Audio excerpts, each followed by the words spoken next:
is doing agriculture worth it in 2026. Hey everyone, this is Red Nectar Agro र अहिले चाहिँ हाम्रो यहाँ इन्टिग्रेटेड फार्मिङको काम सुरु हुन गइरहेको छ।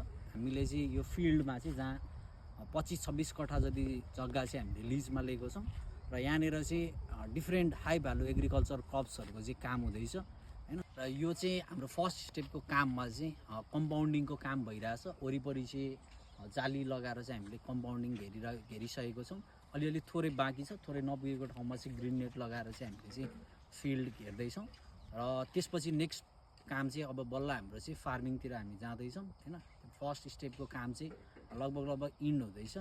त्यसपछि हामी एउटा कुनै स्पेसिफिक हाई भ्यालु क्रपलाई चाहिँ प्लान्टिङ गर्छौँ फर्स्ट स्टेपमा र त्यसपछि चाहिँ डिफ्रेन्ट क्रप्सहरूलाई चाहिँ इन्क्लुड गराउँदै जान्छौँ। Stay tune for next video हैन। हामीले चाहिँ के लगाउँछौँ, कसरी फार्मिङ गर्छौँ भन्ने बारेमा चाहिँ तपाईँहरूलाई पनि थाहा दिनेछौँ। त्यसैले गर्दाखेरि हाम्रो फेसबुकको पेज रेड नेक्टर एग्रो र टिकटकको अकाउन्ट रेड नेक्टर एग्रोलाई चाहिँ फलो गर्न नबिर्सिनु होला। Thanks for watching.